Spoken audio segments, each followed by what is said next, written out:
우리 시편 말씀 같이 볼까요? 1편 1절부터 6절입니다. 제가 금요기도에 당분간 시편 강의할 예정인데 우리 지난주에 이어서 두 번째로 1편을 한 번 더 보도록 하죠. 우리 한 절씩 교독하도록 하겠습니다. 제가 먼저 1절 봅니다. 복 있는 사람은 악인의 꾀를 쫓지 아니하며 죄인의 길에 서지 아니하며 오만한 자의 자리에 앉지 아니하고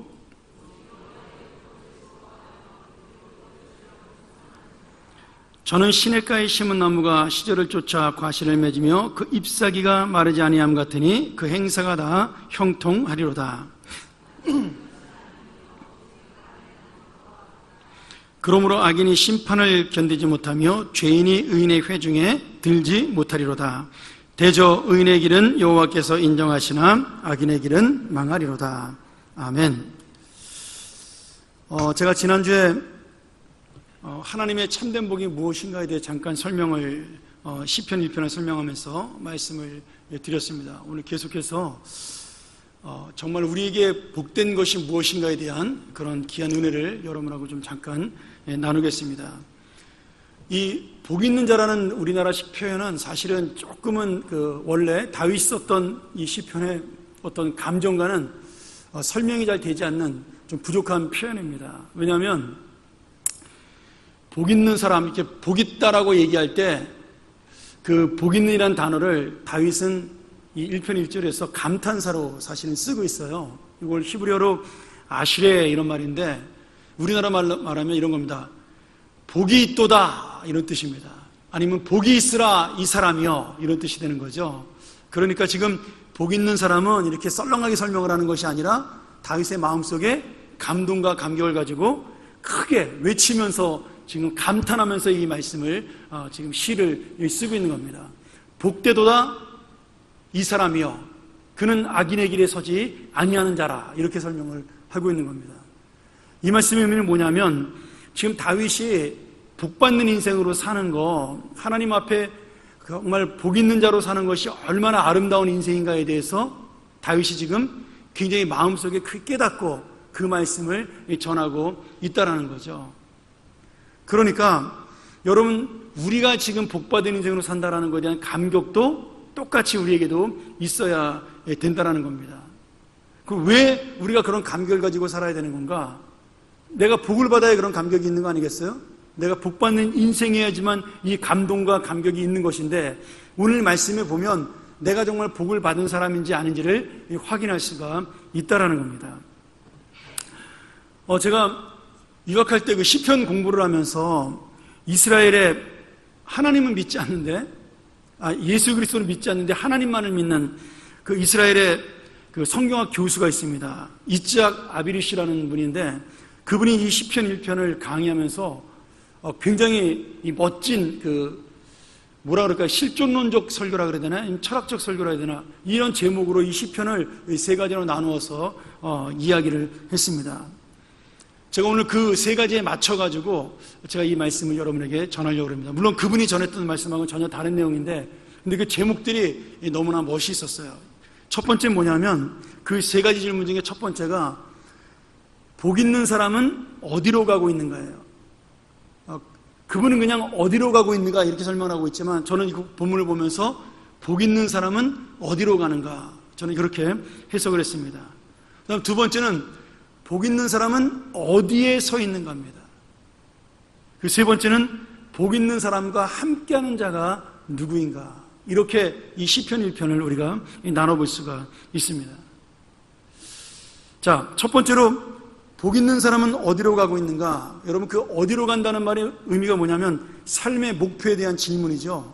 너는 어디로 가는 삶을 살고 있느냐라는 겁니다.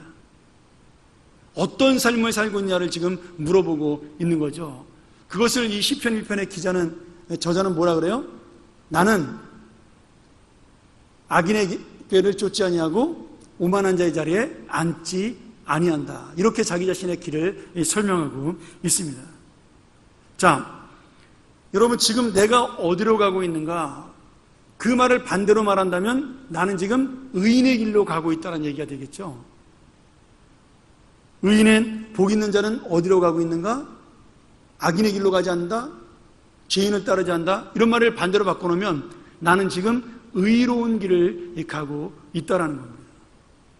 여러분, 이 성경에서 말하는 복 있는 자는 우리가 말하는 대로 이 세상에 말하는 복, 다시 말하면 우리나라 어른들이 좋아했던 오래 살고 아니면 부귀영화를 누리고 아니면은 돈을 많이 받는 재물의 풍부함을 누리고 이런 것들을 가지고 성경에서 복이라고 말씀하고 있는 것이 아니라 의인의 길을 가는 것이 복 있는 자의 길이라고 말씀하고 있는 겁니다. 여러분, 오늘 저는 금요기도원 여러분들께서 좀 그런 기도를 했으면 좋겠다는 생각이 들어요. 나는 정말 하나님, 이 복을 받는 자로 살고 싶습니다. 이 복을 받는 자가 되고 싶습니다. 내 인생이 복을 받는 자를 향하여 나가는 길로 가고 싶습니다. 이런 기도를 드렸으면 좋겠다라는 생각이 들어요. 자, 두 번째로, 그러면 복 있는 사람은 어디에 서 있는가라는 거죠. 복 있는 사람은. 여러분, 이 말씀은 지금 의인은, 다시 말하면 하나님을 믿는 사람의 정체성에 대한 설명이에요. 너는 누구냐라는 거예요. 내가 어디에 서 있는가라는 질문은 바로 우리 지난번에 주일날 설교 말씀 들었던 대로 아담이 선악과를 먹고서는 하나님이 두려워서 나무 사이에 숨었을 때 그가 자기의 정체성을 잃었다고 제가 설명을 드렸습니다. 그 단어는 제가 어려운 단어니까 이제 정체성이라는 단어 쓰지 않았죠. 지금 아담이 있어야 될 자리가 어느 자리예요? 나무 사이에 숨어야 될 자리가 아니라 하나님 앞에 나와야 될 자리입니다. 하나님과 함께 해야 될 자리고, 내가 숨어야 될 나무를 사실은 보호해야 될 하나님의 그 창조의 명령, 다시 말하면 이 통치의 명령을 이어받아 이 땅을 다스릴 하나님의 왕으로서 살아갈 자리가 아담의 자리라는 겁니다. 아담아, 내가 지금 어디에 있냐라는 그 질문은, 아담아, 지금 내가 어디에 서 있느냐, 너의 신분이 무엇이냐예요.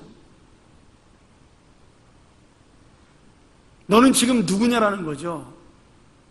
네가 지금 나의 하나님의 형상을 입은 자로 서 있는 것이냐, 그런데 왜 나무 뒤에, 나무 사이에 숨어 있느냐라는 하나님의 날카로운 질문이죠. 오늘 여러분, 우리가 어디 있느냐, 내가 지금 어디에 서 있느냐, 아니면 어디 위에 서 있느냐라는 것은 바로 지금 똑같이 아담에게 했던 질문과 같은 내용의 질문입니다. 여러분, 나를 서 있게 하는 것은 무엇일까요? 내 신분, 내 지위, 내 위치는 지금 어디에 서 있어야 되냐는 문제죠. 금요일날 목사님 좀 이렇게 힘 있는 설교를 하셔야지, 그런 어렵고 마음에 부담되는 설교를 하시면 어떡합니까? 근데 여러분, 이 설교를 들어야, 그리고 이 말씀을 여러분이 깨달아야 복 받는 자, 여러분이 원하시는 복 있는 인생으로, 여러분의 기도가 응답되는 인생으로 나아갈 수가 있는 겁니다. 지금 다윗이 원하는 것은 우리가 어디에 서 있기를 원하는 거예요? 여호와의 율법. 여기는 율법이라고 표현하고 있지만 사실은 전체 모세오경만을 말하는 것이 아니라 하나님이 말씀하시는 모든 교훈을 통칭하는 말씀이니까 우리가 하나님의 말씀 위에 서 있기를 원하는 그러한 다윗의 마음이 담겨져 있는 겁니다. 복 있는 사람은 누구냐? 내가 지금 하나님의 말씀 위에 서 있는 의로운 사람이다, 이런 뜻이죠. 내가 어디에 서 있기를 원할까요? 사람들은 자기가 높은 자리에 서 있기를 원하잖아요. 돈을 밑에 깔고 그것을 힘으로 서 있기를 원하죠.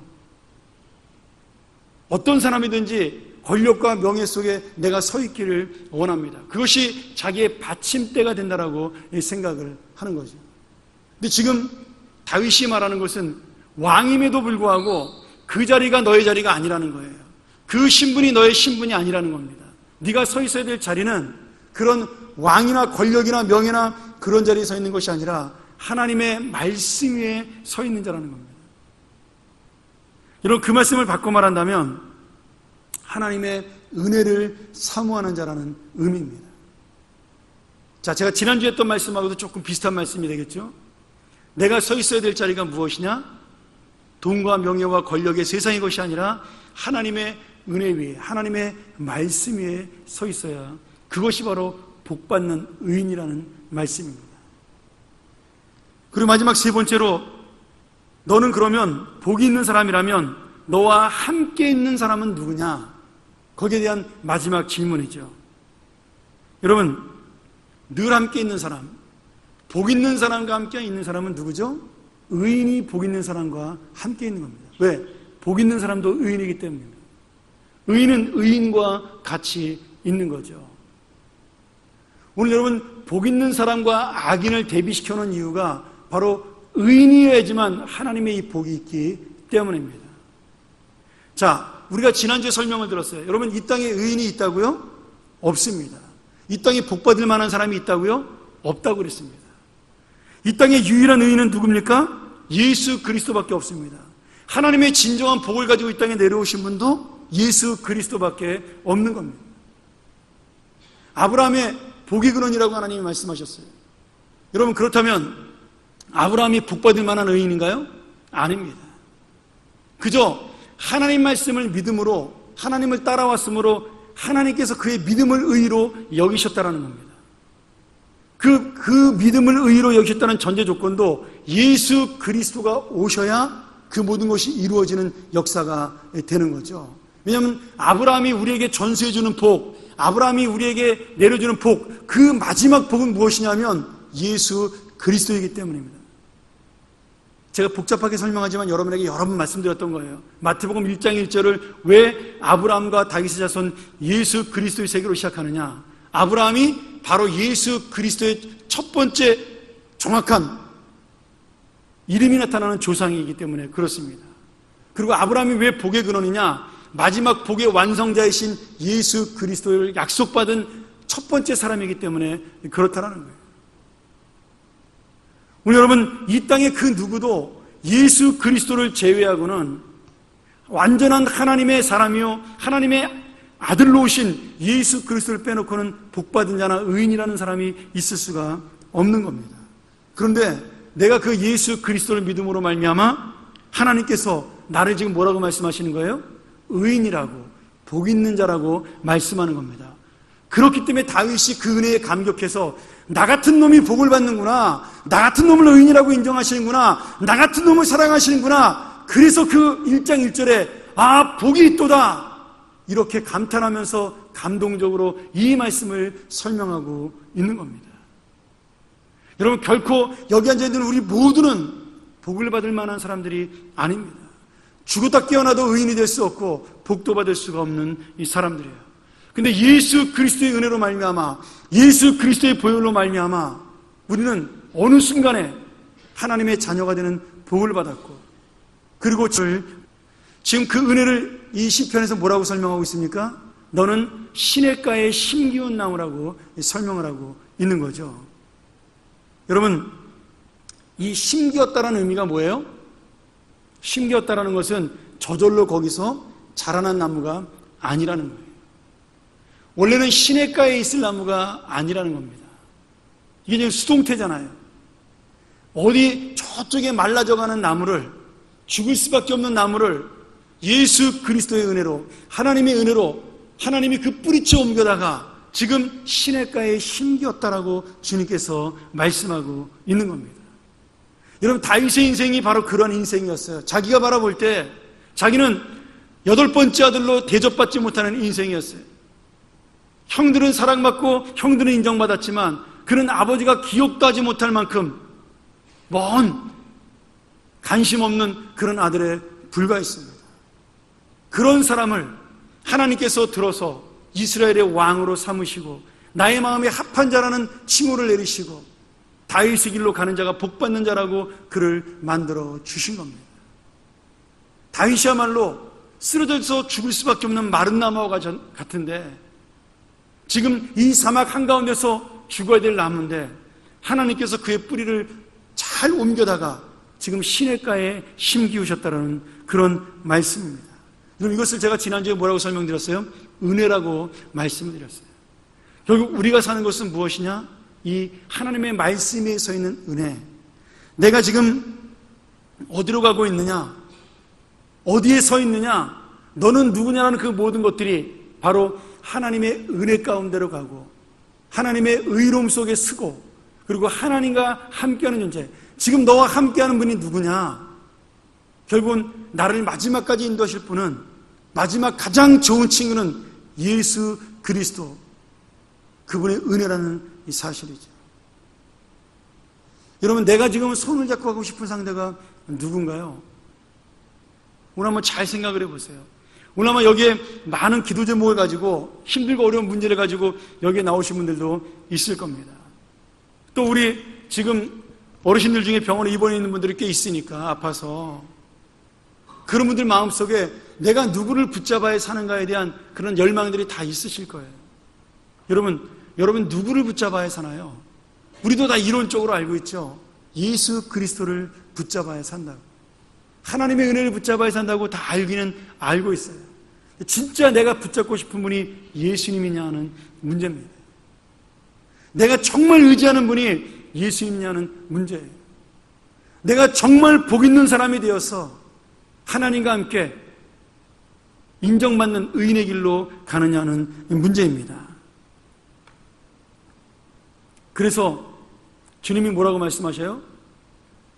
죄인은 의인의 모임 속에 가지 못한다라는 거예요. 예수 그리스도가 함께 있는 그 의인의 모임 속에 결코 복 없는 자, 죄인은 갈 수가 없다라고 말씀하는 겁니다. 저는 이 말씀이 저한테도 와닿는 귀한 말씀이라고 생각이 들어요. 나 같은 죄인을, 나같이 연약한 자를 하나님이 어떻게 이 자리에 있게 하셨는가? 죽어가는 그 영혼을, 저 역시 썩어져가는 그 인생을 하나님이 뿌리채 들어서 나를 시냇가에 심기운 나무처럼 인도하셨다는 겁니다. 오늘 주님께서 우리에게 이 말씀을 주심으로 너는 이제부터 의인이야, 그리고 그 말씀 속에 너는 복받은 자야라는 하나님의 사랑이 담겨져 있는 거죠. 이 사실을 어떻게 깨달을 수 있을까요? 그것도 이 시편 1편의 말씀 속에 들어있죠. 여호와의 율법을 주야로 묵상할 때 깨달을 수가 있습니다. 여러분, 이 주야로 묵상한다는 말을 우리가 이게 생각한다, 그런 뜻으로만 오해하시면 곤란합니다. 여러분, 히브리어에는 추상명사라는 게 없다고 제가 여러 번 말씀을 드렸죠. 그러니까 이 여호와 율법을 주야로 묵상한다는 이 말도 단순히 생각한다는 말이 아니라는 겁니다. 이스라엘 사람들의 묵상은 행동하는 거예요. 아까 말한 대로 네가 어디에 서 있느냐, 내가 바로 그 말씀 위에 딛고 서 있는 겁니다. 그 말씀을 정말로 붙잡는 거예요. 생각으로 끝나는 것이 아니라, 묵상으로 웅얼웅얼거리고 끝나는 것이 아니라, 이 묵상이라는 단어가 웅얼웅얼 말한다는 뜻이거든요. 그러니까 우리가 말하는 것처럼 생각으로 끝나는 것이 아니라 웅얼웅얼 말한다는 말은 내가 입으로 고백을 하고 그것을 따라간다는 의미가 포함되어져 있는 겁니다. 그러니 결국 하나님의 말씀 위에 서는 자, 그 말씀의 은혜 위에 서는 자가 결국 하나님의 의인이 될 수밖에 없는 것이고 복을 받을 수밖에 없다라는 거예요. 오늘 여러분, 이것을 우리가 이론으로는 쉬워요. 그런데 내가 정말 그 묵상하는 것, 말씀을 붙들고 서 있는 것, 그것이 인생 속에 그렇게 쉽지가 않습니다. 왜냐하면 그 말씀을 붙잡는다고 해서 당장 내 문제가, 내 답이 나오는 게 아니거든요. 나의 죄가 해결되는 것처럼 보이지 않거든요. 내 마음속에 악한 생각들이 뿌리째 뽑혀나가지 않거든요. 그래서 이 율법을 주야로 묵상하는, 날마다 이걸 가지고 붙들고 씨름하며 하나님의 뜻대로 살려는 자들이 많지가 않다는 거예요. 오늘 이 말씀 중에 또 하나의 교훈이 그렇기 때문에 복 있는 사람은 단수로 되어 있고 악인은 복수로 되어 있습니다. 이게 참 놀라운 의미예요. 우리나라 성경은 그런 것들이 표현이 잘 안 됐으면 안타까운데, 여러분, 의인은 한 사람입니다. 복 있는 사람은 한 사람이에요. 근데 악인은 여러 사람이에요. 왜 그렇습니까? 의인의 길로 가는 사람이 적기 때문입니다. 물론 두 가지 의미가 있죠. 이 의인의 길을 갈 수 있는 분은 유일하게 예수 그리스도밖에 없다라는 상징적인, 모형적인 의미가 담겨져 있어요. 그러나 또 한편으로 우리의 입장으로 볼 때 이 의인의 길을 가는 사람은 결국 거의 없다라는 거예요. 극소수라는 겁니다. 한 사람이라는 거예요. 오늘 주님께서 복을 주시기 위하여 그 한 사람을 찾는다라는 거예요. 오늘 주님이 그 의인 한 사람을 찾아서 내가 복을 주겠다라고 말씀하는 겁니다. 이 세상 모든 사람들이, 그 복수의 사람들이 다 이쪽 나쁜 길로 가는데, 그 길이 자기를 위한 길이고 자기를 세우는 길이고 내가 영광을 얻는 길이라고 생각을 해서 많은 사람들이 그 길을 따라갑니다.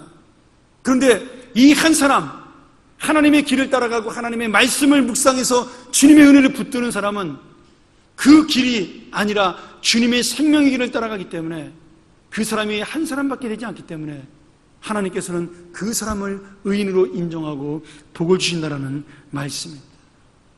오늘 여러분, 그 한 사람을 주님께서 오늘 찾으시는 겁니다. 이 저녁에 여러분이 그 한 사람 되기를 주의 이름으로 축원합니다. 말씀 한번 정리할까요? 해리 아이언사이드라는 아주 유명한 목사님이 계십니다. 이분에 대한 아주 유명한 이야기가 굉장히 많은데, 제가 가끔가다 설교 시간에 한번 이분을 인용해서 이분의 재미있는 이야기를 몇 번 들려주려고 그러는데요. 이 아이언사이드 목사님의 유명한 이야기 중에, 그분이 그 이스라엘 팔레스타인 지역을 방문해가지고 이 시편 1편을 가지고 유대인들하고 아랍인들이, 그 팔레스타인 지방에는 같이 모여 살잖아요. 예루살렘이 그 이스라엘 사람만 사는 게 아닙니다. 반반 이렇게 섞여 살거든요. 거기서 토론을 벌인 적이 있어요. 이 시편 1편을 가지고. 왜냐하면 거기 있는 유대인들도 구약을 믿으니까 말씀을 잘 알고, 또 아랍인들도 대부분은 구약을 알고 있으니까 이 시편 1편이 다 누구를 이야기하는지 서로가 알고 있는 거예요. 그래서 이 아이언사이드 목사님이 시편 1편을 읽으면서 그 사람들에게 질문을 던집니다. 여기 복 있는 사람이 당신들은 누구라고 이 생각을 합니까? 악한 자와 함께 가지 아니하고 죄인의 길에 서지 아니하고 오만한 자리에 앉지 않는 이 복 있는 사람은 누구입니까? 이렇게 질문을 이스라엘 사람들과 아람들에게 던졌어요.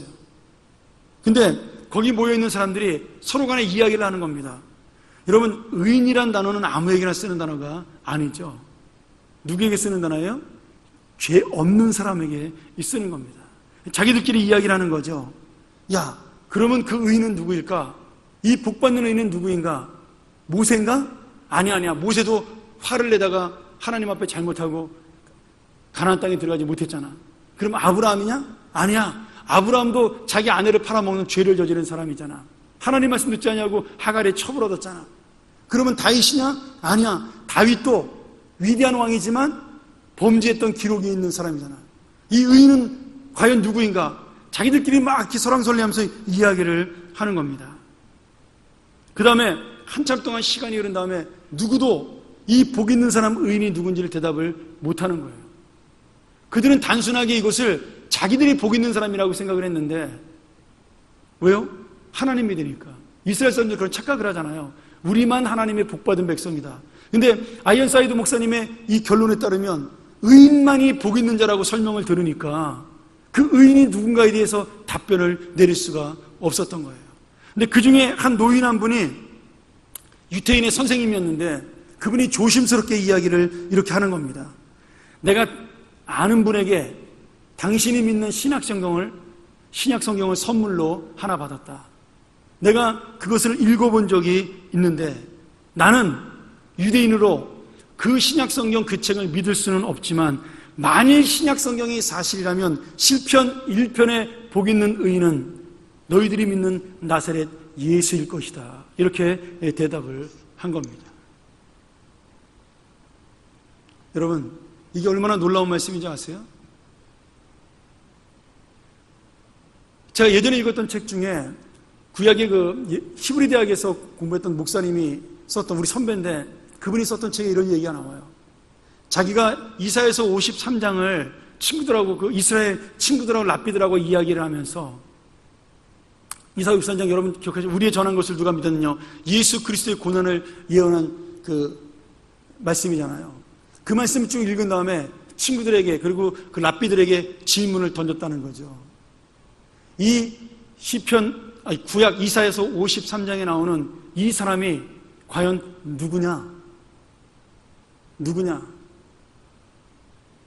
똑같은 대답을 했다 그래요. 그 랍비 중에 한 사람이, 나는 믿지 않지만 만일에 이 이사야서 53장에 가장 근접한 사람이 있다면 너희가 믿는 예수 그리스도다. 이렇게 대답을 했다 그래요. 여러분, 이게 얼마나 무섭고 놀라운 말씀인지 아세요? 알아도 못 믿는 거예요. 알아도 하나님의 은혜가 그들에게 내리지 않았기 때문에, 성령이 그들의 마음에 감동과 역사를 하지 않기 때문에 그들은 예수 그리스도를 인정하지 못하는 겁니다. 자기들이 볼 때 분명히 이것이 진리인 걸 아는데, 그 말씀이 맞는 걸 아는데, 복 있는 사람이 누군지도 알고 의인이 누군지도 아는데 그것을 따르는 악인이 될 수밖에 없다라는 거예요. 따르지 않는. 왜요? 그것을 따르는 순간에 내 것을 희생해야 되고, 내가 살아왔던 인생을 포기해야 되고, 내가 붙잡고 싶었던 것을 내려놔야 되고, 내 기득권을, 내 욕심을, 내 욕망들을 다 내려놔야 되니까 도저히 예수 그리스도를 믿을 수가 없는 겁니다. 여러분, 이스라엘 사람만 그런가요? 아니에요. 우리도 똑같습니다. 우리는 예수님을 믿는다고 말은 하지만 오늘 여러분, 참된 의의 길, 참된 이 복의 길을 가기를 우리도 두려워한다라는 거죠. 오늘 여러분, 정말로 시편 1편에 나온 복 있는 의인의 완성체가 예수 그리스도라면, 그렇다면 예수님을 따라가는 그 길이 복 있는 자의 삶입니다. 예수님을 따르는 자의 그 길이 의인의 삶이죠. 근데 예수님을 따르는 그 길이 십자가의 길이거든요. 고난의 길이거든요. 의로운 길이 힘들거든요. 그러니까 내 마음속에도 내가 손해보고 내가 희생하고 이 의로운 길, 복 있는 길을 내가 따라가기를 두려워하는 겁니다. 예수를 믿으면서도 나는 그 길은 싫다라고 우리 마음속에 어느덧 숨겨져 있는 거죠. 우리 여러분, 근데 주님이 뭐라고 말씀하셔요? 복 있는 사람은 바로 그 길을 가는 자라고 말씀하십니다. 그 복은 하나님의 자녀가 되는 복이고, 하나님의 자녀가 되기 위해서는 예수님의 복에 참여해야 되고, 예수님의 복에 참여하기 위해서는 예수님의 십자가의 길을 가는 것이 바로 이 복된 의인이 되는 길이라고 말씀하고 있는 겁니다. 오늘 여러분, 우리가 무엇을 기도해야 할까요? 내 마음에 있는 소원들, 내가 원하는 것들을 이루기를 원하는 그 기도를 우리가 분명히 드려야 되겠죠. 그런데 그 기도를 우리가 드리면서 하나 놓치지 말아야 될 게 있습니다. 내가 정말 예수 그리스도의 은혜에 위해서 이 기도를 드리고 있는가? 예수님이 가시고 있는 그 길을 나도 가면서 지금 이 기도를 드리고 있는가? 마지막에 말했던 너가 지금 누구와 함께 길을 걸어가는가? 내가 예수와 함께 길을 걸어가면서 나의 소원을, 복을 달라는 이 기도를 하고 있는가? 너는 지금 어디에 있느냐? 예수 그리스도의 길에 있습니다. 너는 지금 어디에 서 있느냐? 너는 지금 어디로 가느냐? 그 질문 속에 내가 바로 예수 그리스도가 가는 길을 따라가고 있고, 예수 그리스도의 은혜 위에 서 있으며 예수님을 붙잡고 함께 가는 길입니다라고 고백하는 그것이 바로 이 시편 1편의 말씀이며 완성된 복 있는 자의 삶입니다. 오늘 여러분, 누가 진정한 복을 받고 사는 자일까요? 다윗은 왕이었지만 자기가 갖고 있던 권력과 재물과 힘과 능력이 복 있는 자가 아니라고 말씀하는 겁니다. 왕 자신이면서도 이것이 복된 길이라고, 복된 길이 아니라고 스스로가 이야기하고 있는 거죠. 진짜 복된 길은 예수님과 함께하는 삶이라고 이야기합니다. 예수님을 붙드는 삶이라고 이야기합니다. 오늘 여러분, 우리가 이 기도 시간에 무슨 기도를 해야 될까요? 내가 진정한 복 있는 자가 되기를 원합니다.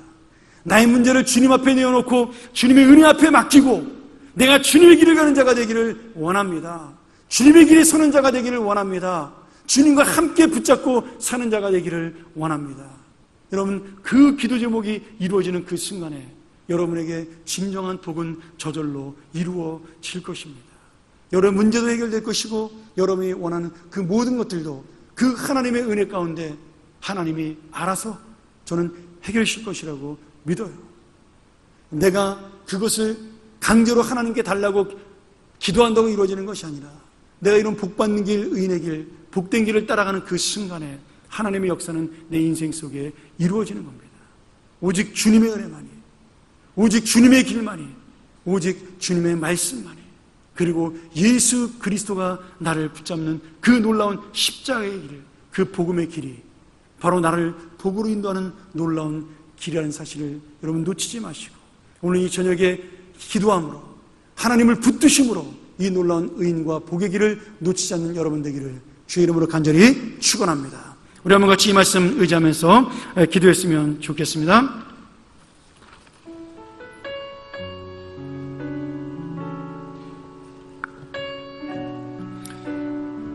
여러분, 이 길이 머릿속으로 알기는 쉬운 길입니다. 그러나 가슴으로 이 길을 가기는 어려운 길이죠. 내 발로 움직이기는 어려운 길이 바로 의인의 길이요 복 있는 자의 길입니다. 그러나 우리는 오직 내 인생을 채워주고 내 인생과 함께 끝까지 함께 하실 영광의 주님, 완성된 복을 가지고 완전한 자로 이 땅에 오신 예수 그리스도의 은혜 앞에 이 참된 복을 내가 누릴 수 있게 해달라고, 그 주님과 함께 사는 인생을 통하여 이 복받는 의인의 길이, 의인의 인생이 바로 나의 삶이 되게 해달라고 우리 시간 같이 한번 통성으로 기도하겠습니다.